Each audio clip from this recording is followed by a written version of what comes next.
Good afternoon, good evening, wherever you listen to episode 220 of the Tree Talk podcast. Myself, Jack Neville, and Matt Callan of the Weekly Observer and Vale Star. Another busy episode for us to get through. We obviously have the hurling last week and ladies football to talk through. And we have ladies football, camogie, and the return of the senior footballers this weekend, and a special guest to start out the podcast. So stay tuned for all that and more. The impression the game you get out with what you put into. It's like a walk of life. If you're good enough, go out and get it, no more about it. Not so much control in the centre of the field from Kilkenny as Richie Bennett sends it high and over the bar. Your mother sends you down to the shop for a pound's worth of goods and she gives you 50 pence. You can't get the pound's worth of goods, can you? Just about kept in. Oh, well done, Shawnee Buckley. To do that to Tomas O'Shea, he deserves to score from here. One of the highlights of the Sunday game. Limerick went out there from the word go today. No more about it. They made all the running, that was it. Put the ball over the bar and the back of it, and that's it. No ifs, no buts. Is there much time left? We have a couple of injuries. Here comes Kieran Carey. Carey leading the charge of the left brigade. 45 metres out. He's a chance to score. He's put it high. There's no sympathy in this game for anybody.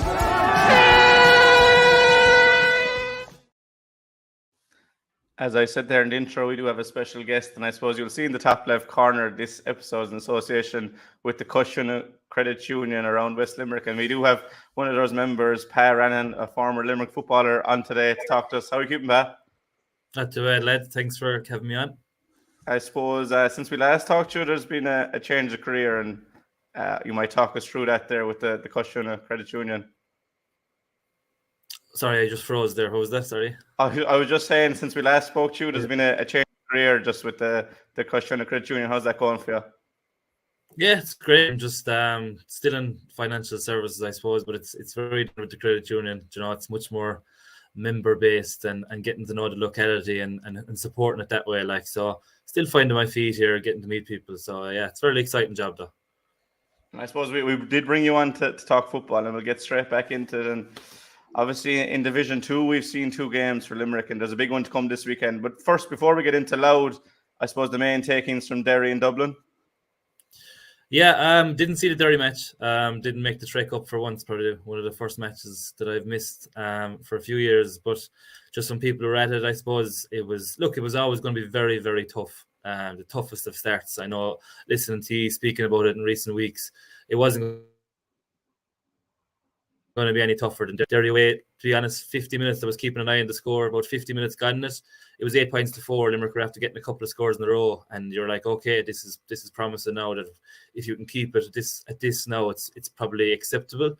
But then when Derry reeled off the last, I think it was 8 scores of the game and 16 points to 4, it's kind of a wake up call of okay, this is the big boys now, and this is the level you're playing against. If you're not on it, every single kick out, every single ball, that this can happen. So while the result wasn't that surprising, I suppose you would have hoped the scoreline would have been a bit closer together. Then I went to the double match like a lot of people. I suppose first off, isn't it brilliant that these are the teams Limerick are playing now? I think that point shouldn't be missed, that it's not taken for granted that you're playing against this level, and it's significant. Limerick football playing in Division 2 against the likes of Dublin and Derry is just a massive thing, and to see all the supporters at the game last Sunday or Sunday week ago now, quite a lot from Dublin. They brought a lot of colour with them, and football-wise on the pitch, I suppose the first half was a bit of another wake-up call to the level you're at. If you're going to be honest with things, and I suppose we don't want to patronise lads, because look, we're always very positive about Limerick football and when they play well, and they have been playing so well over the last number of years. And as good as Dublin were in that first half, they didn't miss a beat. I think Limerick will have to say as well that they didn't really turn up for that game. They made life easier for Dublin. There was a bit of a shooting practice for them. Silly turnovers when we're in possession, didn't do enough on own kickouts. I suppose the physicality that Dublin brought, that takes a while to get used to as well. So first 25 minutes, you're looking at the scoreboard and you're saying, geez, this could be anything. I suppose the promising part of that was second half, Limerick beat Dublin in a competitive half of football by 4 points, which in and itself is not something that should be brushed under the carpet. That's a fair statement to make. You'd hope now that it was something that they could build on. You've got this coming back from injury, Hugh Burke making an appearance the last day. You've Brian Donovan, who should be close enough to getting game time coming up to the next couple of games. And it just makes a difference because you've lost Josh Ryan from the start of the year. He's a big attacking threat in your forwards. You're starting the year without Hugh Burke. You're starting the year without Brian Donovan. So scores are going to be always at a premium. But getting these lads back and finding scores from elsewhere are going to be very important going forward. Yeah, I think scoring was one of the big things that did improve from Derry going into Dublin. And you talk about it there. There's a couple of lads into the forward line. We have, Paul Maher is operating up there. Killian Ryan has been up there, and Cathal Downs. Did you see? I suppose you didn't see the first game, but from the Munster League, the McGrath Cup to Dublin, did you see an improvement in the attacking play? Well, I suppose you couldn't. The first half, the last day, you couldn't really see a huge improvement in it. A big thing, I suppose, for Limerick is that, and in Division 2, you're going to have to make the most of the ball you get. You're not going to afford to be getting possession. It's hard got, very hard got, whether it's your own kick out or the opposition kick out. It's very hard got. So you really have to maximise your scoring opportunities. I suppose with Cathal, he missed the last day through injury. He's a big presence in the full forward line. So I know against Derry, speaking to people who are at it, there wasn't much opportunity to get the ball into him because Derry quite defensive when they don't have the ball and they make life quite difficult. But you're going to be going up to play Louth next Sunday, and that is exactly what they're going to do. Like, they're going to flood their own half. They're going to push up on your kick out. They're going to kick their own kick out long and work off of breaks off of that. So attacking wise, I suppose in the games to date, while against Cork in the McGrath Cup final, again under the cosh for a lot of that, but found ways to get goals. I think goals will be a big thing for this group if we can get one or two, because you could even see the last day when now was fortuitous enough to goal against Dublin, but when it dropped to Hugh, he finished it very well, like sold the dummy and finished it well. You could see off of that the rest of the team took huge amount of momentum off of it. There was a buzz around afterwards. A goal is worth so much. I know last year the lads were putting up big scores in Division 3 points-wise, so they didn't need the green flags as much, but you're just going to be playing against teams where you're not going to see as much as the ball, and you're going to have to maximise your scoring opportunities. So getting that ball in, again, it's hard. You've Aidan Enright, who would have been half forward last year. He's kind of find himself in the full forward line now. He's getting used to it. You don't have your big target man like Josh. You're hoping maybe Cathal might be back the next day. Getting Hugh back is very important because he pulls the strings in that team. And to be honest, Brian Donovan was my player of the league last year for Limerick. He did an amount of unseen work. He kind of burst onto the scene the first match and got the 2 goals against Longford last year. But he does so much work around the place, both carrying and working off the ball. And if you can get someone like him, it's amazing when you put 1 or 2 extra pieces into a forward line, how much you can make everyone else tick that little bit better. Yeah, it would be interesting to see if Brian is back this weekend and Cathal. But this weekend probably would have been, penciled in at the start of the league. Obviously, you don't go to lose any games, and Limerick would have been confident going to Derry and welcoming Dublin. But in a way, the league starts this weekend. Is that fair to say? Yeah, look, to be honest with these things, the first 2 matches are going to, no matter what way it would have been a massive upset to go up to Derry and get Anton, and Dublin at home is just, you couldn't see Anton there. It was great to be so competitive in the second half. But yeah, there's mini groups in this league. Seems to be Dublin, Derry and Meath, the way they're going. They're flying at the minute. That they seem to be the top 3. You'd have thought Kildare would have been in that as well, but results would say maybe they're going to be pulled into the other 4 or 5. You've Clare. Cork looked very impressive last week, having lost the opening match.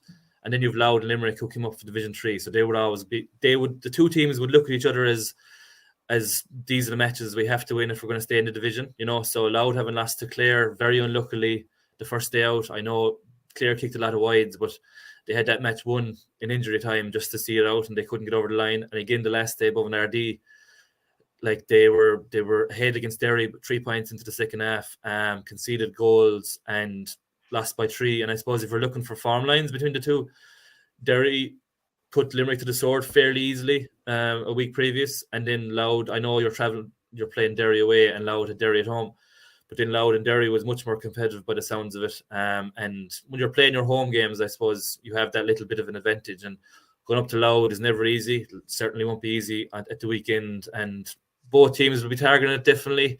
They kind of know each other well at this stage. They played twice last year, one in UL, which Limerick would feel they let slip very much so in a windy day in UL. And then in the league final, for a lot of that game, Limerick looked like, not that they were comfortable, but that they had within themselves to win the game. And Louth just showed that they had kind of developed a lot. They have their system. They sit in.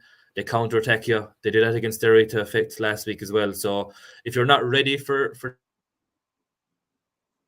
that, kind of move it around and try and force things against them, and they catch you in the break, you're going to be in trouble the next day. Limerick really need to mind the ball, because there's few teams as well set up as Mickey Hart's teams, and to be fair to them, when they do break, they break in numbers, and that's how they got their goal against Limerick in the league final. You had Liam Jackson getting up the field to score, and he scored again last week. So I know Kieran Byrne is out for the year. He's a big loss for him. He scored 4 points in the league final last year, and he's a big loss for the year for them. But they still have Sam Mulroy, Conor Grimes, Tom Jackson.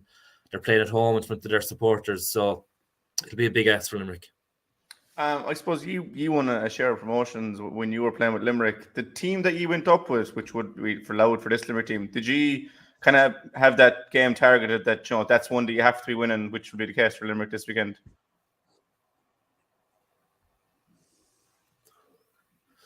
Yeah, look, you wouldn't ever target it, but like, to be honest, every day you go as a player, you're going out to perform. Like, so I as much as we're sitting here saying Dublin and Derry were free swings, I'm sure the players weren't thinking that way. So the managements, I'm sure, they'd sit down and go, okay, we can go after these games now, and these are the games we're really going to target. Now, I don't know if that's what Ray Dempsey and his management have been doing, but you would hope that they would have some tape now on Louth, that they've seen what they do. They're going to be the same as last year. I know they have had an issue with their goalkeeper in recent times. So James Califf, who was in goals last year, hasn't really been in the panel yet this year for different reasons. The goalkeeper who started their first game has now left the panel, and they've got a Peter McStravick in goals last week, who'd never played in goals before for his club or county, and seemingly has a massive kick at the ball. So it sounds like Louth are going along on the kickouts. It's an area that Limerick haven't been that strong on. They don't have the Tommy Childs anymore. They don't have Dara Tracy either taking a break or moved on. They don't have your John Galvins, your Jim Donovans. So you can't grow these players overnight. Carl Downs maybe could do a job out there. So it's something they'll have to deal with. If they can get the kick out is massive in football. We're talking about targeting games. It's actually targeting the teams you're playing, what they do well, and what they use as their weapons. And Louth definitely use their weapon as their kick out. They're more than happy to kick it long. Goalkeeper has a big kick at the ball and work off of that and get scoring chances off it. But the reality is, if Limerick can get in top there, they're the ones that are going to be doing the attacking. So while I know the question was about targeting wins, I think really Limerick will be looking at targeting areas against Louth where they can make hay. Lovely. Matt, I'll throw it over to you for a minute. Yeah, I agree totally there with Paz fine summation of what has happened to date and where we're at. I suppose we tend to forget very easily that, the short spell of the transition from Division 4 football to 2 football, very, very short. And perhaps in terms of preparation and readiness for Division 2 football, maybe an extra year or two in Division 3 may have benefited. Paz right and says that there couldn't be any realistic expectation of getting anything from the first 2 games. And I suppose when you when the Limerick management sat down at the beginning of the year, first of all, the first goal was survival and consolidation, and any of that was unlikely to come from the games against either Derry or Dublin. Like the fixture scheduling was very, very unkind in many ways. But look, maybe it allows Limerick now to have sole focus on the next 5 games. And yes, Louth is one of the games that you would focus on, as possibly getting a win, because you'll need a minimum of 2 wins, possibly 3 wins, to survive in the division. Now, our recent record against Louth am I right in saying that the last time we played Louth in Louth, Limerick won in Drogheda? You were probably playing. That would have been, yeah. Louth, actually. I've happy memories of playing in Drogheda. It's the only time I ever scored goals. So I scored the last time we played there. I was playing centre forward for my sins that year. So I got a goal and we won. Yeah, we stayed up the last day of the league. When was it back in 2000, maybe 14 or 15, one of those years, yeah. But it was always a tough place to go to Louth. Yes, yeah, that was it, yeah. So, it's always a tough away trip to Louth, and they've always, do you know what they have? They have brilliant footballers. They always have brilliant, actual good ballers, players who are well able to play football, and they like to play football. Now, I suppose Mickey has brought a bit of defensive structure to what they do, and a bit of structure to the way they move, and they're coupling that in with their good football, and it's the reason why they've moved up the divisions and have been so competitive in Championship and Division 2 so far this year. I have a picture there of you scoring that goal, I remember it well. And there's Danny celebrating and Ian Ryan, but that's definitely my screen. Yeah, obviously it'll be a huge challenge for Limerick this weekend, and we've talked about that game in depth. Before you leave us, Pa, there's obviously a huge game for Limerick football tonight in the Sigerson Cup final, and I know you've done a share of work in UL with the football teams, and even though there's only a couple of lads on the squad, John Hayes has been starting regularly and Ronan McGillicuddy is the backup keeper, it's still all beneficial for Limerick football, especially with Declan Bruder in charge. Yeah, and you've Declan, you've Gerard Connor from Abbeyfield is in the background there. You've the two Levins who've been there with Declan for his time. I think could be his fourth year in with UL, but yeah, look, we're washed with Limerick players. You've John from St. Kieran's, who I would hope that he would be brought into the senior setup as soon as the Sigerson is finished, because his line of development, even with UL this year, he was not getting much game time at the start. Came on in games, scored a point, came on another game, scored another point, started the semi-final, which shows the faith now that they have in him, because the standard of player that they have inside in the college is very good. I suppose you mentioned about the freshers. You get to see that when you're working with the first years in UL. When I was in college, I knew something that they promoted too well, or that they pushed too hard. That has changed. That has gone completely 180 now. The college is very much promoting football. You can see by the standard of players who are coming through. I think Clare have 7 involved in the panel, which is very strong for Colin Collins and them. And look, it's brilliant when it's on your doorstep, because you have so many Limerick people going to college in UL. And I know with the freshers, you'll often have 4 or 5 Limerick lads involved, and you're just trying to, I suppose, expose them to the high standard of player that they're dealing with. The Kerry lads, the Cork lads, Mayo lads, Galway, they're from all over. And it's such a question raised recently, but the players really buy into it. Like, they do try and manage as much as possible with their counties, but they do treat the games and the trainings as seriously as they would as if they were with their counties. And the losses are felt as deep. The wins are celebrated more nearly because you have the college outlets to go out afterwards. But yeah, the lads tonight have a great opportunity. I really think they're in a strong position. They've come through some big matches. They lost the penalty shootout to TUD. They had a big win above in Galway and in extra time. The last night against DCU, they got the goals. They're good to find the back of the net. And the thing they have is they don't rely on anyone. I know they had David Clifford last year, and it was such a big weapon to have. But they don't rely on one person. Kieran Downs is scoring. Aaron Griffin was scoring the last day. You've McMahon. You've Paul Keeney from Leitrim. You've John scoring. You've McLaughlin from Mayo coming up from half-back. So you've serious weapons. And look, UCC, anytime they're going to be in a final, they're going to be very hard beat, especially with Billy Morgan on the sidelines. They'll have every tactic and cupid they can muster. But it's great for Limerick College. Like you said, it's not a wash with Limerick people, but you've Ronan from Ungrit and you've John from St. Kieran's, and it's just fantastic. There aren't too many Sigerson medals going around Limerick. Yeah, there definitely is. But Pa, you've been very generous with your time there. I'll let you go back to the rest of your lunch, and a huge thank you to the Cois Sionna Credit Union, and I'm sure we'll talk to you again soon. So thank you, Pa. Thanks, lads. Nice to talk to you always. Lovely.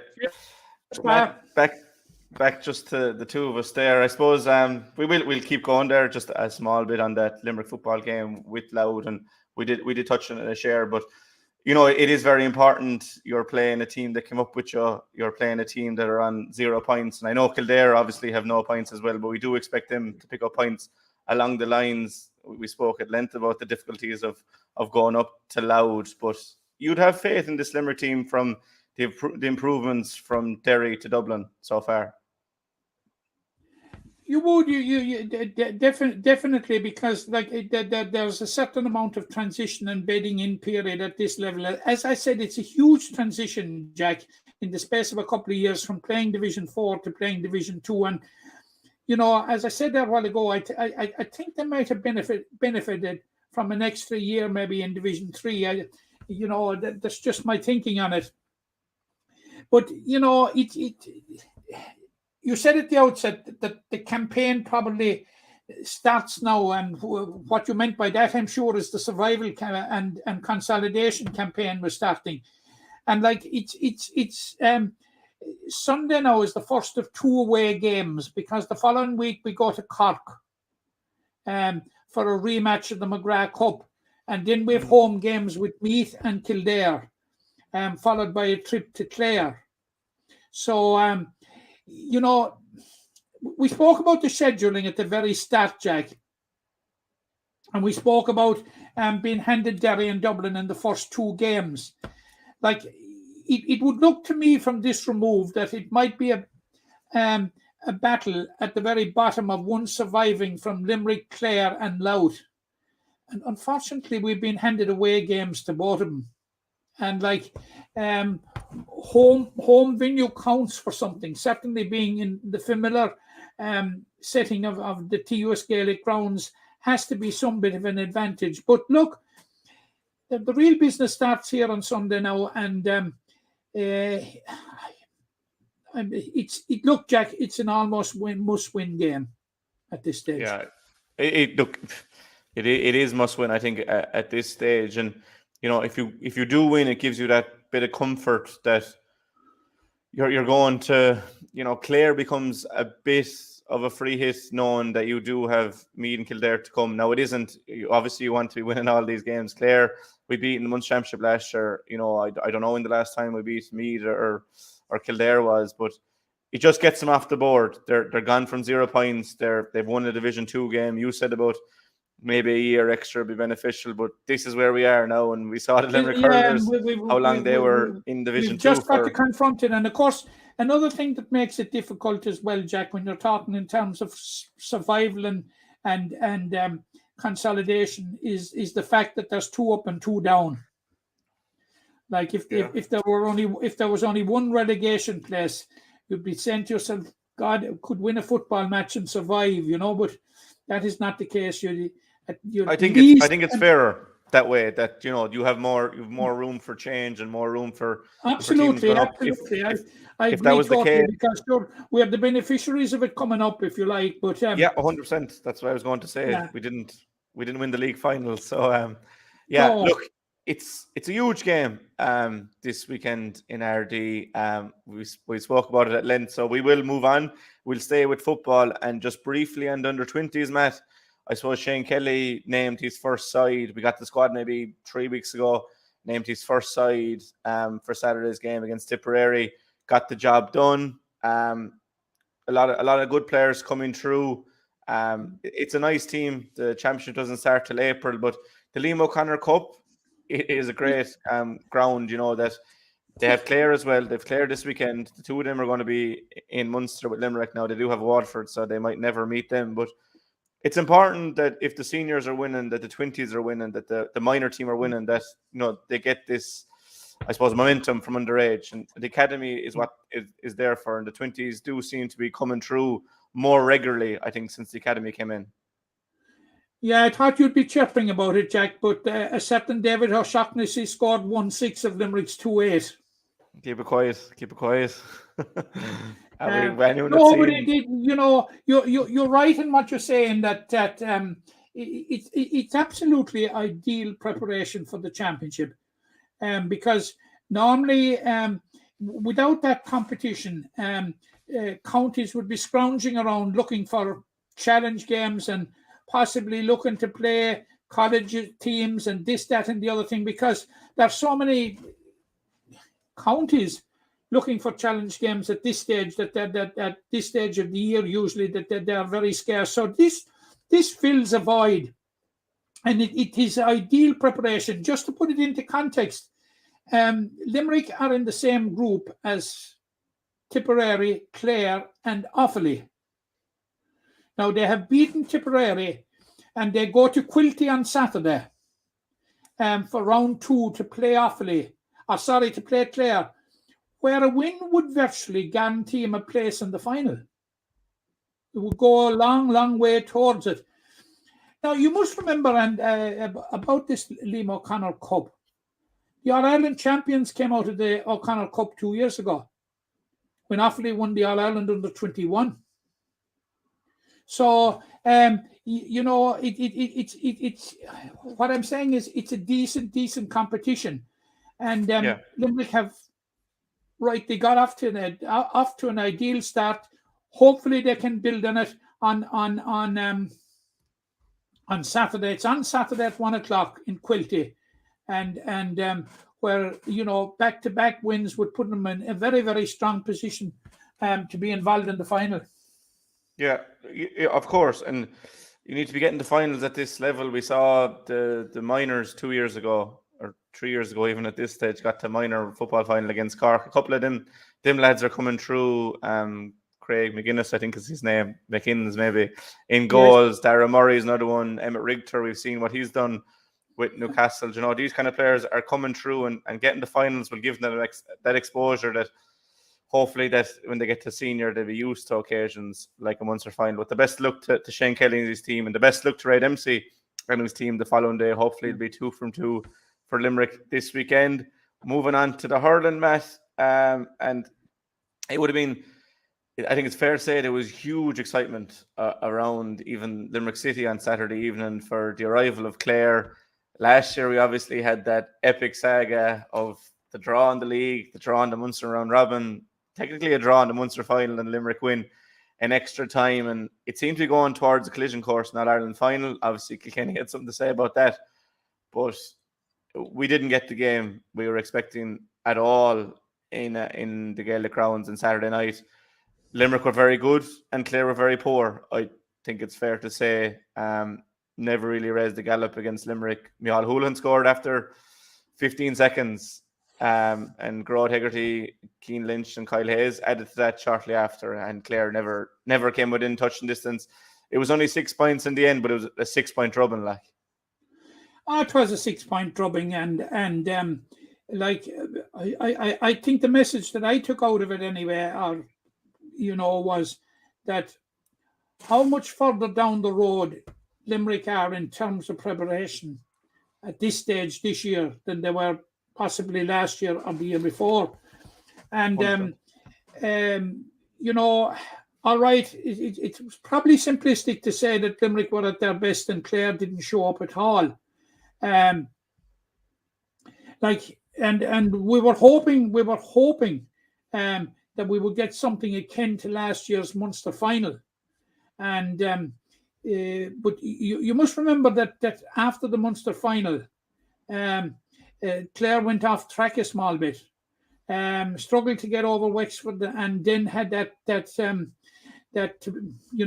semi-final defeat to Kilkenny. And you just wonder to what degree have they recovered. All right, their two of their main players, Tony Kelly and John Conlon were missing, but Limerick were missing 7 All-Stars, Jack. Yeah, I hear this narrative peddled all over the place. Clare were without Kelly and Conlon. Limerick were without 7 All-Stars, and they were down 9 All-Stars before the game finished.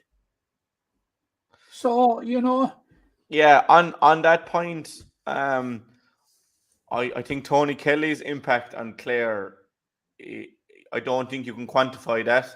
Now, I think Cian Lynch is as good as him. I think Kyle Hayes is nearly as good as him. There's a lot of Limerick players that are as good as Tony Kelly, but I think when he's on the field, Clare operate different, if you get me. He just seems to give him that huge vote of confidence. But conversely, I'd rather the 7 All-Stars than Tony Kelly every day of the week. You know what I mean? Yeah, but, on that really very point, Jack, his free taking wasn't missed for the simple reason that Aidan McCarthy was unerring in that regard.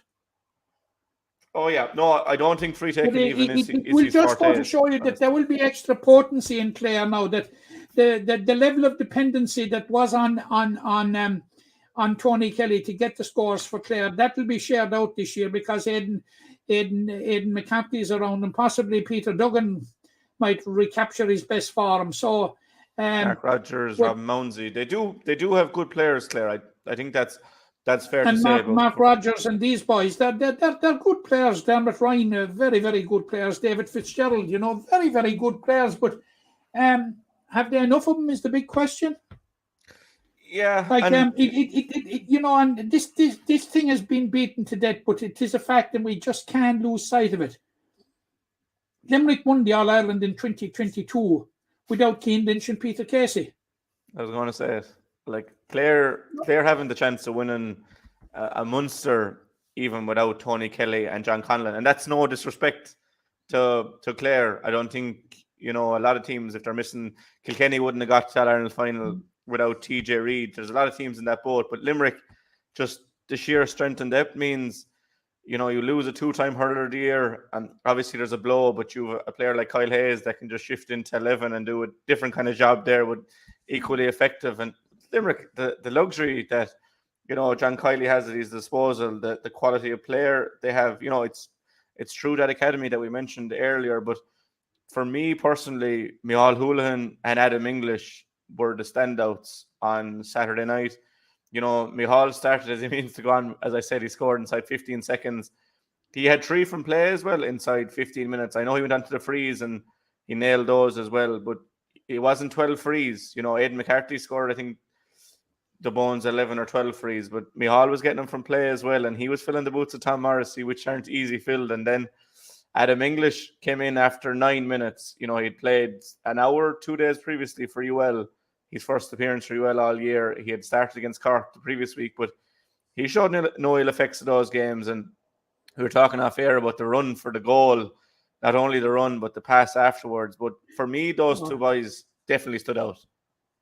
I should look. I get back to the pass. The run was absolutely magnificent. To a certain degree, it opened up again in front of him, and he absolutely maximised it with the pace that he got into the offload. Jack, this guy is only out of underage, and the normal tendency would be for that would be to have a blast themselves, but he spotted Donegal O'Daly, and Donegal O'Daly's finish was clinical. But I want to get back to Micheál Houlihan for a while, Jack, just briefly anyway.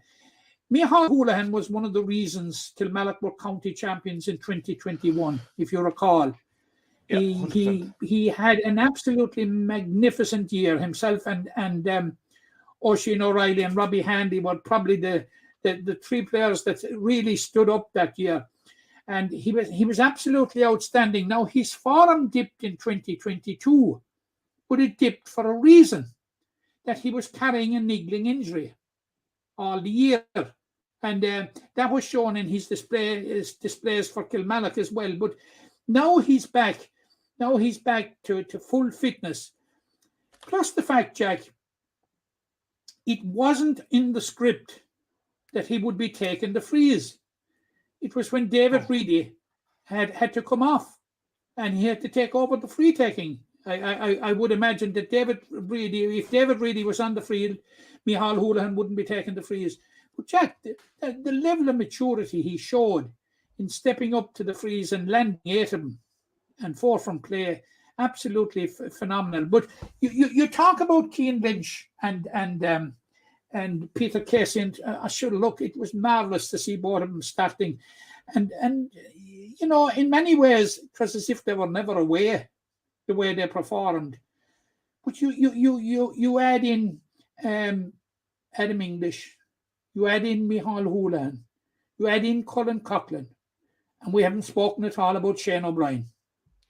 Yeah, I know you wanted to touch on Shane O'Brien because you said Adam English is only just out of minor 2 years ago. Shane O'Brien was minor last year. In fairness, it's crazy to see what he's doing. But we've spoke at length about Shane O'Brien the last week, so I don't want to talk about his play on the field. And I want to bring up an issue that are we going to get to a scenario in April where Shane O'Brien and Adam English have played senior championship and they can't play under 20s for Limerick, and it could be the cause of Limerick missing out, because if Cathal O'Neill played last year in All-Ireland final, Limerick would have won the 20s final. There's no doubt about that. Are we going to have that scenario with Adam English and Shane O'Brien? A possibility, Jack. A possibility from what we've seen. But they've seamlessly made the transition to senior hurling as they showed last Saturday evening. I've been saying all the time that the transition would be easy for Shane O'Brien in terms of physicality. That he has the physicality, but by God, he has some suite of hurling skills as well, Jack. Oh yeah, and I think as well, he's a pure nuisance to any defence. Pure he's a nuisance. brilliant hand. Yeah, absolutely. Exceptional hand. He's so well able to use his body to shield his men, and it's so often he gets the ball maybe knee height. He's just using his body to shoulder him way, gets into the hand. And I think he was fouled for 4 or 5 frees as well. So that's not shown. You look at the scoreboard afterwards and you say Shane O'Brien got 2 points. It's good going from the corner forward, but he could get more. If he wasn't fouled, he could have got 5 or 6. Adam English got 2 from midfield as well. After playing an hour for UL and scoring 5 points in that game. But I just don't want it. They're going to be a scenario in the Premiership. Jack, those for Shane O'Brien would probably go down as assists. Yeah, I'm not sure. In fantasy football, if you score for a free kick, whoever wins it gets an assist. But frees have to be scored, but they also have to be won in the first place. But I just wanted to make the point that I would hate to see it come 2 months' time that those boys are burned, or John Kiley might restrict using them because they're so key to the 20s. Just get it sorted before the championship comes around, because we can't be dealing with it again 2 years in a row and wondering what if, because it's not fair to the players and it's not fair to the management teams and all organisers. On the game itself, before you go away from that, there was such a whooshall about that last year, and not just in Limerick but nationally. And to think that the authorities have sat and done nothing about it. Yeah, they've sat on their hands on a very anomalous situation. But of course, they sat in their hands, of course, with Kilmacud and the Glen as well. So, Yeah, unfortunately, we'll have to be talking about authorities in a while when we get to a college situation. But Limerick and Clare, it's hard to talk about the game because Limerick were so good, but some of it was down to Clare being so bad, and I'm sure when they meet in the Gaelic rounds in the Munster Championship, it'll be a lot different. But the key taken for me is, and you mentioned it straight away, the difference from Limerick to 12 months ago is chalk and cheese. And it was never a case of talent, because players don't go bad overnight. I think it might have been somewhere between motivation and coming back from a holiday, and they were probably doing a lot of hard work.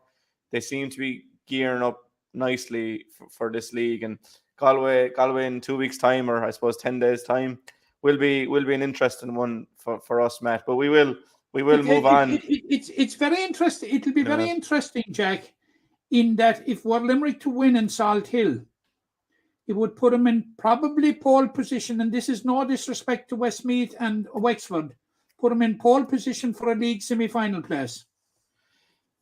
Yeah, and there's so many pros and cons to get into a league final now that it's so close to Munster. But Limerick have the strength and depth to play a second string team in a league semi-final, a league final, and assume that they're going to either do well, compete, win maybe. So it'll be interesting to see the approach to Galway. We'll probably have 7 or 8 Ireland winning team, and then 7 or 8 lads on the fringes. And so far, so good from the fringe players. They've taken their opportunity with aplomb, and long may that continue.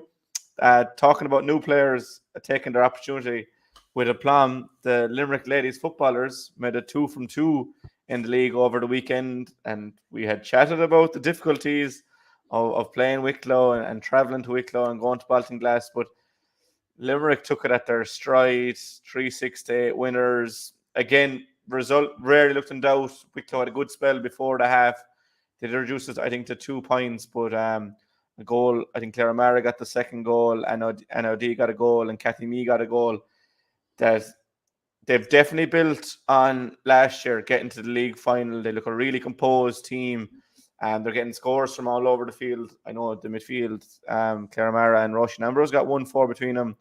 Katie Mee was back amongst the goals. They've players popping up from all over the field, and it certainly bodes well for Graham Shine and his team so far.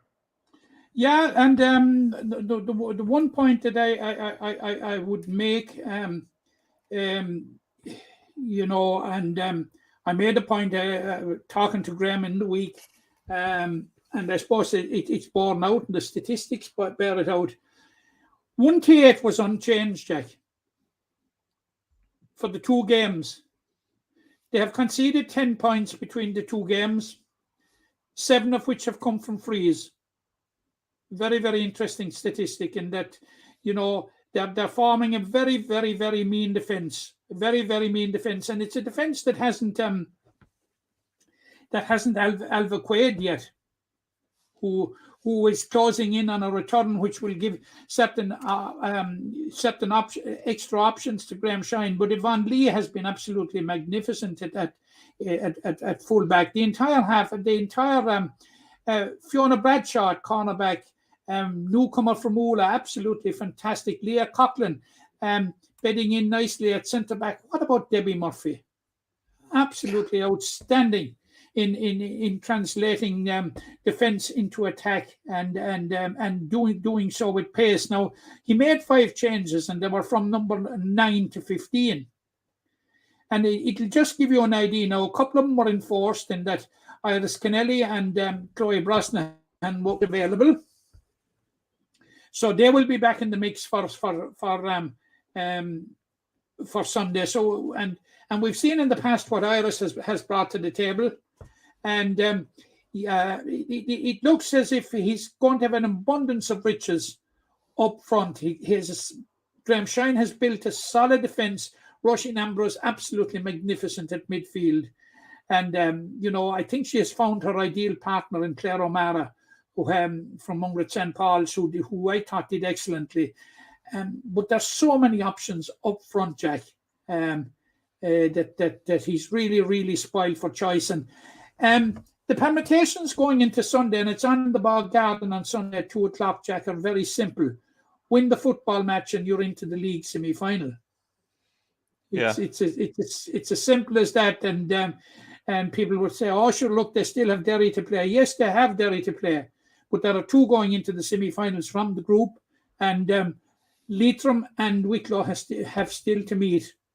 They will be meeting in the final round in Baltinglass.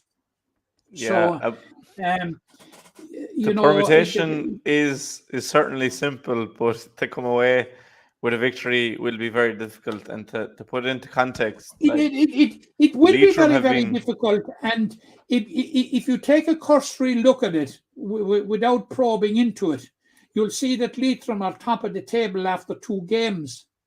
But they've played the bottom 2. They've played the bottom 2.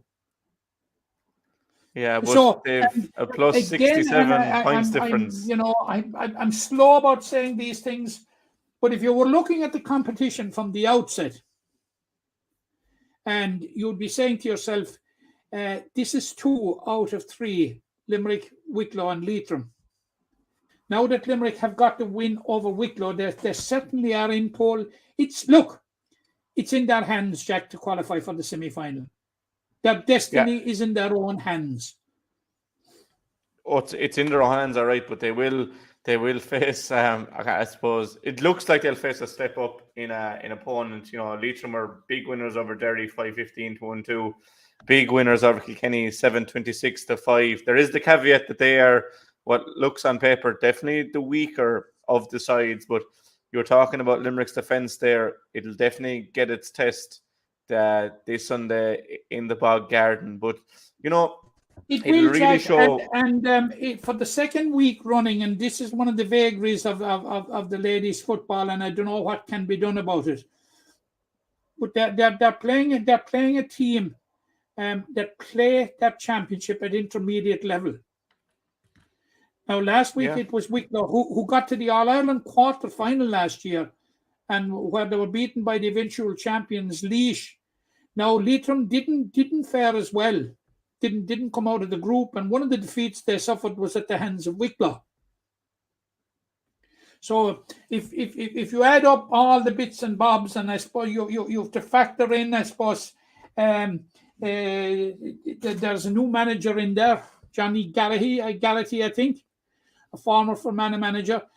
Limerick should be capable of beating Leitrim. I fancy Limerick to win, I think, Jack. Oh, they're definitely capable, and it would give them comfort going into that last game with Derry that they would be in a league semi-final. And there does seem to be an air of unfinished business from 2022 when they did get to the league final and they were beaten by Offaly, but they've started perfectly. They're gone 2 from 2. They couldn't have made a better start. So please God that Graham Shine and his team can continue this. 2:00 on Sunday in the Bog Garden. It'll be streamed by the LGFA if you can't make that game. Sticking with women in sport, and we'll move on to the Camogie, and the Limerick Camogie team get their campaign underway this weekend against Wexford. Division 1B, we had touched on the intricacies of it, that they got relegated last year from 1, but they're still in 1, but it's 1B, but they have a share of familiar teams in that, and Wexford are certainly one of them, and they do have to travel to Wexford Park, John Lillis and his side. And we saw the squad, and there's a couple missing that we've become accustomed to, but we do always seem to pick out a few gems every year in the Camogie. And after a below par 2022, I think it's fair to say, now we did get to an All-Ireland quarter-final, but the league was very disappointing. You've Antrim down, Wexford, Offaly and Waterford. There's definitely scope for wins there. You've won a tougher task in Wexford, but looking forward to getting the league going in terms of Camogie. Yeah, and of course, in typical Limerick fashion or typical Limerick look, there are more games away from home than there are at home, and including 2 away games to the counties that would be perceived as the strongest in the group, namely Wexford and Waterford.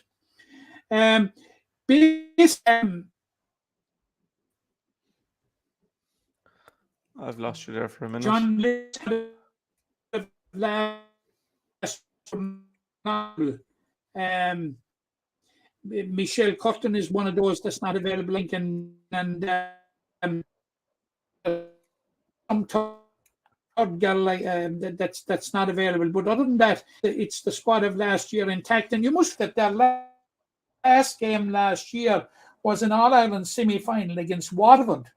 An All-Ireland quarter-final against Waterford. And despite being down to 14 players, we put up a very, very good performance.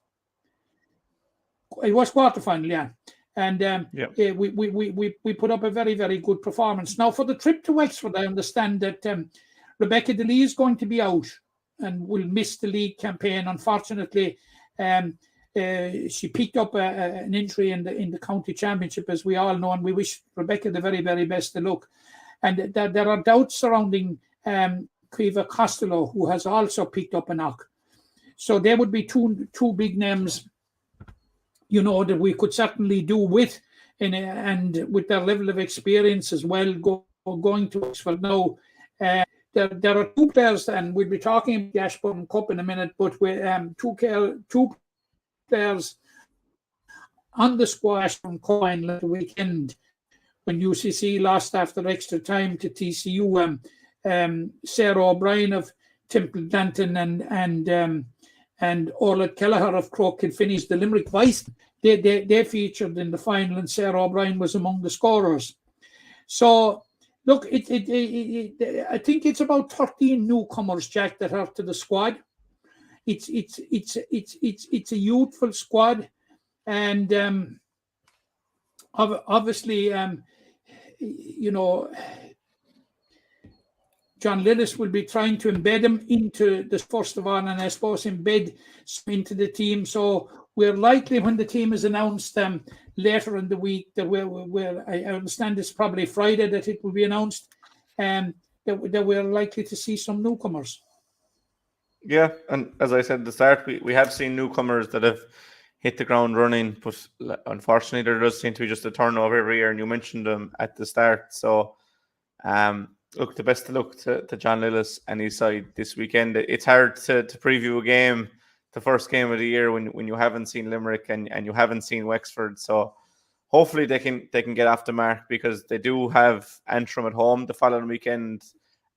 Beat Antrim last year in the championship, so they know they have the capabilities of definitely getting a win, but having back-to-back wins going into the third round against Waterford would be fairly ideal for Limerick. But the best of luck this weekend at 2:00 in Chadwick's Wexford Park. This Sunday to the Limerick Camogie team. We'll stay with Camogie, Matt, and unfortunately it just does seem to be the way that controversy follows the Camogie Association. Unfortunately for UL, it was that they were in the firing line last weekend. The sequence of events are a bit muddy with all that has come out, but the way I followed it is UL obviously operating in the Ashbourne Cup, the top tier Camogie in the colleges. Needed a 33-point win last week to get through to the semi-finals, and the semi-final weekend that they have in the Ashbourne Cup. Not only did they win by 33, but they won by 34 with a point to spare, all gearing up for the Ashbourne Cup final weekend. They were printed in the program and everything, the teams and the squad list and all that. I think around Thursday or Friday it came out that they wouldn't be competing. There was a retrospective scoreline. But they were congratulated. Yeah, they were on Twitter for winning for 34 points, and found out then there was a retrospective scoreline from November, I think it was, that meant they were eliminated from the competition. And as bad and all as that is, I think what happened in the meantime, then there was no real major communication with whoever was running the competition, the third level Camogie Association. Camogie Association itself. It just seemed to get messy, and UL, to their credit, went up and watched the finals together as a team. They sat there with their jerseys because they should have been out there. There should have been clarity around it, or it should have been postponed until there was clarity. But it just seemed to be Wednesday even there was a decision made to go back on a scoreline from 3 months ago. And at the end of the day, it's the players that lose out. The UL players, TUD won the final, but there's been hardly a word about that. I think it might have been their first win ever. UC lost second set of final. But all the talk coming out of it is the drama with UL, the controversy through no fault of their own, it must be said. And just another bad look for the Camogie. Yeah, look, at a very, very sad saga for the Camogie, Jack. But before we, try and delve into the nuts and bolts of exactly what happened, how do you have a situation? What kind of a competition do you have whereby a team going into a game, what kind of grading have you that have to win by 33 points and win by 34? What kind of a competition is that? That's the first point I would make about it. It's a lopsided competition if teams are being beaten by 11 and 12 goals. I ask myself, what kind of a competition is it? But Jack, this is an administrative failure. Now, I don't know what arm of the Camogie Association. I probably understand that the third level colleges have their own administrative setup, probably separate from Croke Park, but answerable to Croke Park. But the whole thing is a sad, sorry mess, Jack. It's a sad, sorry mess, and UL went out in good faith to win the game by 33 points, won by 34, and we're quite entitled to believe that they were through to the semi-finals. And I understand that there was they appealed the situation or object. I don't know what the mechanisms or the terminology for it is, but it got nowhere. Clearly that I believe that there was a certain level of a miscarriage of justice in it. So I think it's an unfortunate, a sad and unfortunate saga, Jack. And sometimes I wonder, and I ask myself the question, about the standard of administration of sport. And sport has gone so big now, Jack. You know, and we have the inordinate growth of women's sport in this country. Like, I remember a time when women's sport, collective women's sport, field sports anyway, was restricted to camogie. Now we have ladies football. Now we have the ladies rugby. We have ladies soccer, all on a well-organized basis. And, you know, Jack, I don't know how a thing like this can happen, to be quite honest. But one thing I do know is it shouldn't happen. And I wonder what lessons are going to be taken from it. It shouldn't happen, but it does happen, and it happens too often. And it happens too often in camogie for whatever reason. I don't know what the answer was when this came to light, but it certainly wasn't what happened that UL were just told that they weren't in the competition anymore. And I don't know what the right thing was to be done or what should have been done, but I think it's important to definitely bring it up and to highlight that these things are happening, and it just happens, and there's an awful lot of backlash, but there's never any major consequence, that only the fact that UL were gone, and they just had to do with it realistically. And it's just not fair to the players or the people that put their time in it. And I don't know what we can do, but only highlight it and say things have to be better. There has to be more accountability, and things like this have to be handled better. And hopefully some justice will come from this. Fair play to UL how they handled it. They wrote a letter. It was very articulate, and it just didn't seem to get any sort of answer. Not even the answer they didn't want, but very little, I suppose, communication from the other side. But we'll move on from that, Matt, because you just scratch your head at something like that and wonder how it happens, why it happens, and just hopefully there won't be issues like this anymore in the future that we have to deal with and discuss. But on some good news at the weekend, and you were there on Saturday in Killeedy, and you'll have another trip to Killeedy in about 10 days' time with Broff, and the Broff bandwagon rolls on, and they're into an All-Ireland final. Roger McQueen and his team. And speaking to Roger last week, there was a quiet confidence about him. They were playing a Kilkenny side who are always going to be dangerous, but served out a cracking game, extra time and all. And David Brown, nerves of steel in the 80th minute, even to have the fitness to even stand over a free far out that led on, but to nail it and send Broff to an All-Ireland final, stuff of dreams for the South Limerick club. That is, and we got a sense of the level of enthusiasm, the infectious enthusiasm that Roger has when he was here on the podcast with us last week. The performance of David Brown was extraordinary in so far as that, maybe his performance might be defined by the winning point, Jack, and probably rightly so. But with 60 minutes gone of regulation time, St. Martin's were 2 points up, and David Brown got two very tricky frees now. There was no gimme in him, and he walked up and landed both of them to force the game to extra time.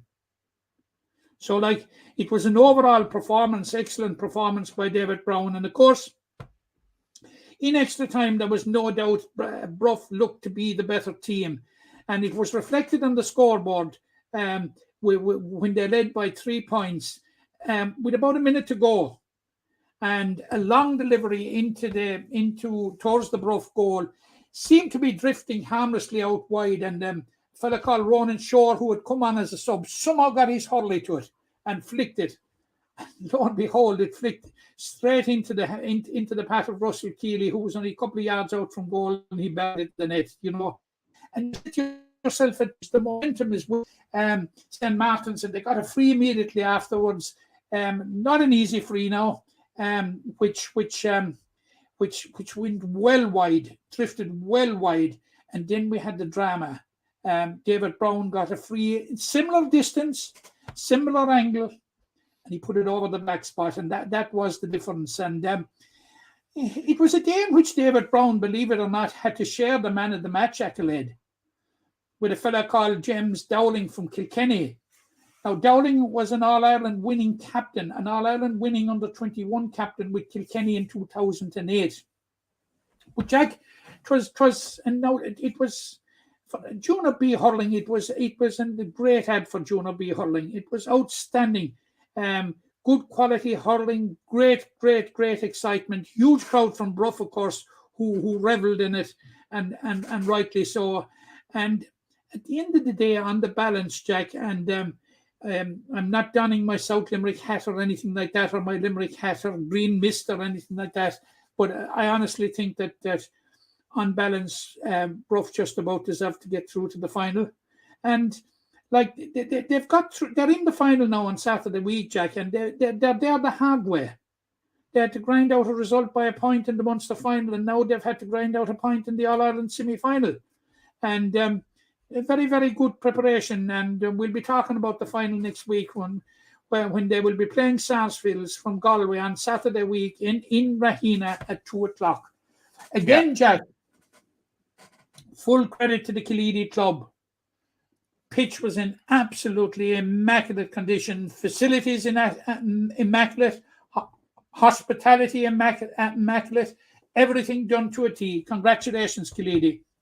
Yeah, they have another day out, and thankfully there's going to be a Limerick team in the final. And you said it all there. We look forward to that game next week. But well done to Brough, and hopefully they enjoyed their weekend, and that I'm sure they'll be training hard now for that final.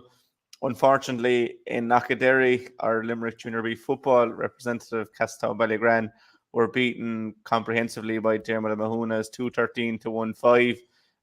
Cork team, dominated from start to finish, and the Cork and Kerry teams do seem to dominate this competition, and that was no different last Sunday in Knockaderry. But I suppose for Knockaderry, the same thing applies to all we're saying to Killeedy. Fair play to them for holding the competition and having the pitch and the refreshments and all that up to standard. It was just unfortunate from a Limerick point of view that the Limerick team didn't get the job done. But for Castletown Ballygran, they'll have Junior A football to look forward to this year. But you were at the game, I suppose. I was, Jack, and everything I said about Killeedy equally applies to Knockaderry. And Knockaderry are just, by the way, Jack, the Knockaderry club are embarking on a huge development plan.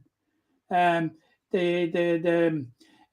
start it is actually about to start, and probably will gather momentum once this tournament is over. And we wish them the best of luck. It's a very, very ambitious and plan, and I have no doubt they will have an absolutely simply fantastic facility when it's all finished.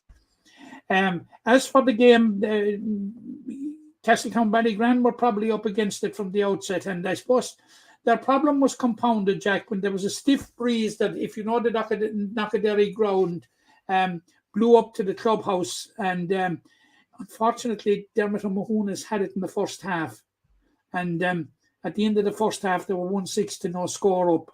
And you said to yourself, God, can Castletown Ballygran turn over with the breeze and make inroads in it? But they suffered a real body blow, Jack, within a minute of the restart when Dermot O'Mahona's got his second goal. But Castletown Ballygran had a very good patch. They scored 1-4. They brought it down to 6 points, having trailed by 12 points at one stage. Or they actually trailed by 13 points at one stage, and they brought it down to 6. Now the goal, which was scored by Michael McGilligan, it was scored from a penalty, but it was an excellent move, probably the best move that they created in the game. And Danny Shelton was hauled down in the square, and it was a pity that He was certain, I thought, to score a goal, and it's a pity that the goal didn't come from open play. But from the resulting penalty, Michael McGilligan made no mistake at all. But once they got it down to 6 points, it was like Dermot O'Mahona's found a second wind, and regrouped, and they added the last 5 or 6 points without reply. Probably probably a bit flattering on the scoreline, on the final scoreline, but no question about it. Dermot O'Mahona's deserve to move on to the semi-final against the Tipperary champions Kilroe and McDonald's. Now the first of the semi-finals, Jack, is on this Sunday in Killeedy or in Knockaderry at 2:00. When Kilgarvan, the Kerry champions, will take on Stradbally from Waterford at 2:00. That's the first of the semi-finals. And Kilgarvan, I think, will have a certain Donald O'Sullivan down in their ranks that lit up the National League clash between Donegal and Kerry. So again, it looks like the Kerry side. I think, and I suppose all in Stradbally are hoping he'll be heading west with the Kerry footballers. Yeah, I'm sure they are hoping it out in Waterford. But look, the best luck to those sides, and again, well done to Killeedy and Knockaderry for hosting these competitions. Just a few more things to run through, Matt, and obviously this evening we have the Sigerson Cup final between UL and UCC. You won't have green mist tonight. You'll be going for the lads in black and red. There's no fear that. The college, I suppose, against UL, you would say. They met in the first round. UL won below the Mardyke 2-7-10. UL, as Pa mentioned earlier, they picked up really impressive wins over NUIG, who are the reigning champions, and DCU, who are the favourites. UCC kind of spluttered to the finishing line, but they have some really quality players from a Limerick point of view. Obviously, have Ronan McGilligan and John Hayes representing UL, but a lot of Clare lads in UL, and you've Paul Towie from Leitrim, you've these unheralded gems. UCC are more reliant on Kerry and Cork, and there's a few from Tipperary, but UL to win a first championship is what the bookies are looking at. UCC have far more tradition, but after reaching the final last year, will UL get over the line? I think they will, Jack. And as you know, my loyalty, I saw college's last 3 games against Queen's, against St. Mary's, and at the weekend against DU Dublin, wasn't it? And what I couldn't understand is how they found themselves in the situation that they were in that they had to rely on extra time and penalties to win games that they should have put to bed. It should never ever have come down to it. Now, in the semi-final last week against TU Dublin, they were they established this. They were 7 points up, and they charted a different course to victory this time, in that they didn't need extra time or penalties, but they were hanging on by their fingertips at the finish to see out a place in the final. So look, Pa Hanahan mentioned it there about the wily Billy Morgan behind the UCC team, but it's my alma mater, but I certainly wouldn't begrudge it to UL. No, I wouldn't begrudge it to UL, and I believe they've done the hard work. Like they went to Galway in a repeat of last year's final, won the football match after extra time, then beat DCU, who were fancied in many, many, many quarters. So in terms of pedigree, going into the final, you'd say it has to be UL, but beware of tradition, Jack.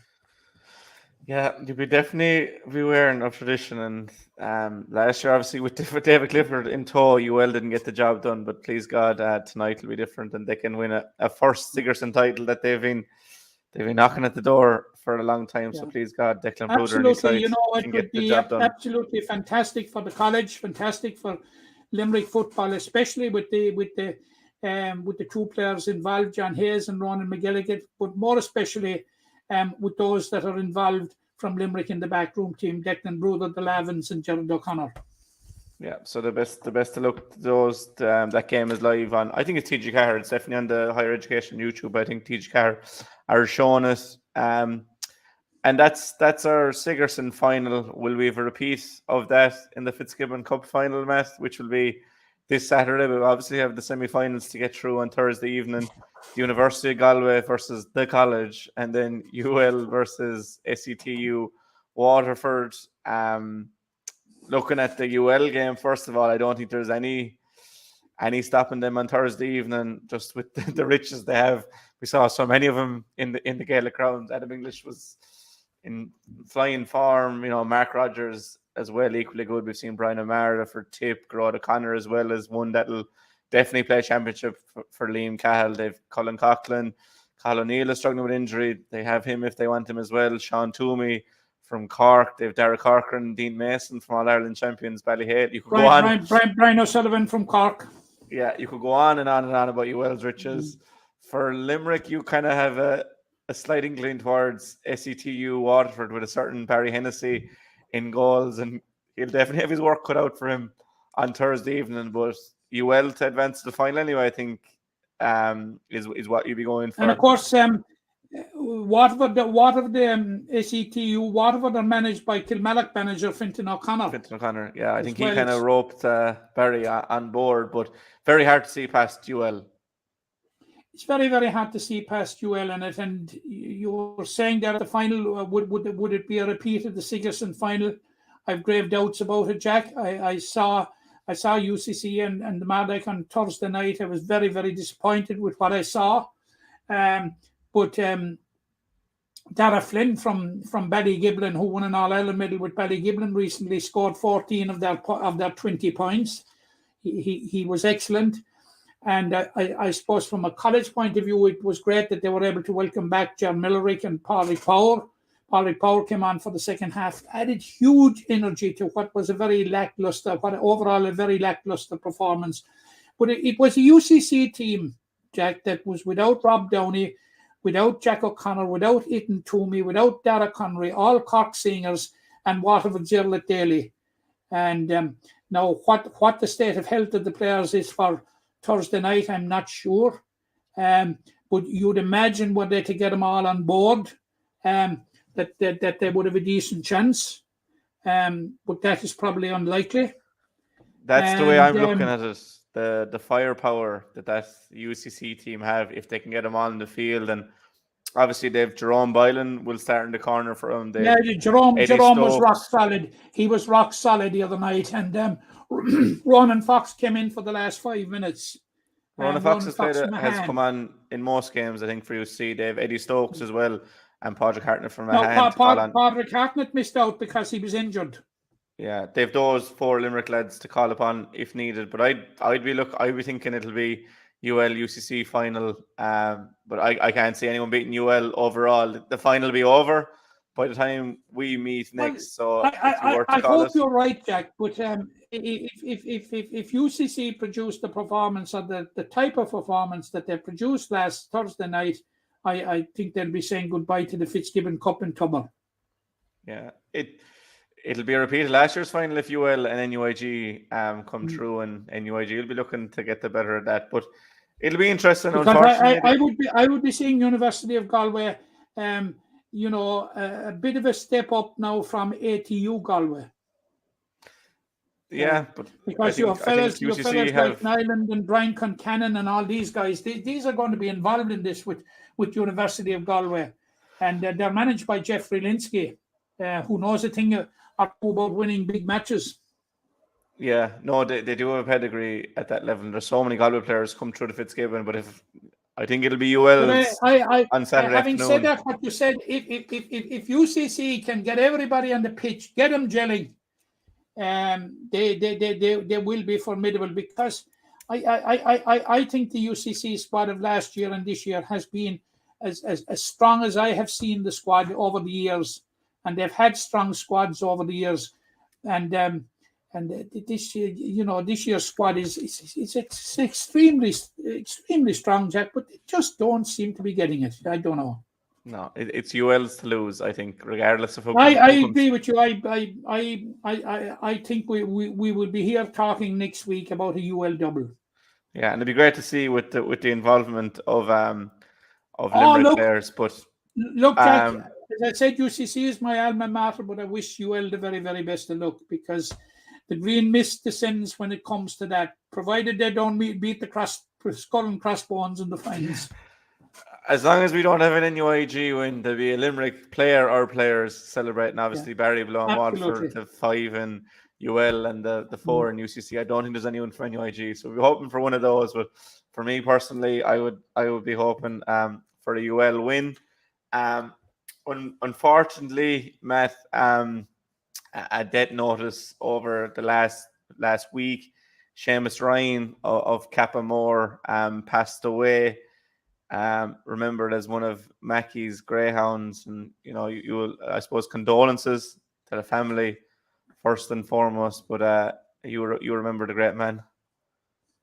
Yeah, okay. He was a member of the 1955 team, which shocked the hurling world, because Clare went into the 1955 Munster final as red hot favourites. They'd beaten Cork and Tipperary in the championship, and Limerick were basically unheralded. And on a memorable day, I think the game was played actually in the Gaelic grounds. I think Clare were so confident they didn't mind coming into Limerick's own backyard. But it transpired to be a very, very one-sided final. Limerick won by 2-16, I think, to 2-5. And Dermot Kelly, he was playing with Tahan at the time, scored 14 points for Limerick. But Seamus Ryan was one of the stars of that team, and was a magnificent hurler. I think he was a student at Maynooth at the time, but later went on to be a priest. But that team was captained by his brother, Father Liam Ryan, who later went on to be professor of sociology in Maynooth, and who I had the privilege of, in use as a student, sitting in front of him and listening to him lecturing. He was absolutely just top notch. And Father Liam Ryan, the late Father Liam Ryan, Jack, is the youngest man ever, and you can check the records on this, to captain a Munster Senior Hurling Championship winning team. It's a record. He became the youngest man in 55, and he holds the record to this day, by my recollection. But it's sad to see the passing of the former Limerick great, and sincere sympathy to all the members of his family. Yeah, condolences there to the family of Seamus Ryan. On a personal note, Matt, in Ballysteen, I'm going to have to plug this or I'll get in trouble. We're running a win a lawnmower competition. If anyone is in the business for an automated mower, I'll throw the poster up there for you. There's all you want. Even if you want to screenshot this and use one of the stripe codes there, you can scan the voucher. We're raffling off this lovely machine here, the 415X Husqvarna Automower, with installation all included in the prize. You may not want a lawnmower yourself, but if you do, you'll never have to cut it again, and you can always give it off as a prize. So anyone, look, we're only a small club out in West Limerick, a rural club. So anyone, when you drew up lawnmowers, I didn't associate you certainly with pushing lawnmowers. No, we have 2 of them at home, 2 automated mowers from Husqvarna. The one of the best things you could ever get. I personally enjoy using the Ride-On when we had it, but I know they're out there cutting the lawn. Anyone that's been to Ballysteen over the last year, we have 3 of them below at the field, and I mean, pitch is always immaculately cut. So it's a great prize for anyone to get involved and look. Absolutely, and I'll tell you, and the tickets are very, very reasonable. Can you put it up again, Jack? I'll put it up there for you. I'll leave it up there for the rest of the show if you want. Yeah, look, it's 6 for 20 quid. 6 chances for 20 quid. And there's more prizes as well. Obviously, you have that night where carry. Absolutely fantastic. And if you're presently with a backbreaker of a lawnmower, you can dispense with it if you get this. These are an absolutely excellent job, Jack. I don't have them here because I have the lawn cutting on contract, but actually they're an absolutely fantastic job. I have seen them working, and they're the way forward. They're the way of the future. So certainly the way forward. if anyone wants to get onto me to get tickets, you're more than welcome. But I said I'd have to plug it. I'll plug it this week and maybe close to time. The draw is in April. But as you said, you can get 1 for a £5, 3 for a tenner, or 6 for 20. You can get them online at Ballysteen GA, or you can use the codes there. You can see Ballysteen on Twitter, Facebook, and Instagram. But before we finish, Matt, news last night from Limerick GA that a certain JP McManus is to be put forward as an honorary life president of Limerick GA. And if anyone deserved recognition like that, it is JP McManus. Absolutely agree totally, Jack. And it's not a day too soon, and it is long overdue. Any recognition he gets is just a drop in the ocean as to what he deserves for what he has done. And you must remember about JP McManus, and I'm saying this all the time about JP McManus and his association and his support and sponsorship of the Limerick teams. JP McManus supported and sponsored the Limerick teams when it was unfashionable to do so. Yeah, very important to say that. When they were scarcely winning a game. And now, if anybody deserves his moment in the sun, he certainly deserves it. No doubt at all about it. Fantastic idea. Congratulations. I think it was Seamus McNamara came up with the idea. I think so, yeah. And congratulations to Seamus and everybody involved with it. Long overdue and very, very fitting and appropriate. Yeah, I think when all is said and done, I think JP McManus's name will be synonymous with Limerick GA, so an honorary life president will go a long way in doing that. An hour and 21 on the clock, Matt. Ran a bit longer. We had a load to get through. We've the start of the Camogie. We've the Limerick footballers, ladies footballers in full flight. We have the Sigerson and Fitzgibbon Cup finals. We have Limerick footballers are playing loud. We obviously had Pa, and a huge thank you to Pa for his in-depth contribution, and from having him in the club. He's so intelligent, knows everything about football, so it's brilliant to have that insight, and he played at the highest level. So thank you to Pa. We had Broff winning as well, and we, as always, your contribution. So we'll call it a wrap there. Episode 220 of the pod. A huge thank you to everyone that listened. Make sure to like and subscribe, follow, share, all that good stuff, so we can continue to grow our community. And as always, a huge thank you to you, Matt. We'll be in touch next week. Thanks, Jack. Goodbye. The impression the game you get out with what you put into. It's like a walk of life. If you're good enough, go out and get it, no more about it. Not so much control in the centre of the field from Kilkenny as Richie Bennett sends it high and over the bar. Your mother sends you down to the shop for a pound's worth of goods, and she gives you 50 pence. You can't get the pound's worth of goods, can you? Just about kept in. Oh, well done, Shawnee Buckley. To do that to Tomas O'Shea, he deserves to score from here. One of the highlights of the Sunday game. Limerick went out there from the word go today. No more about it. They made all the running, that was it. Put the ball over the bar and the packet in, and that's it. No ifs, no buts. Is there much time left? We have a couple of injuries. Here comes Kieran Curry. Curry leading the charge of the right brigade. 45 metres out. He's a chance to score. He's put it high. There's no sympathy in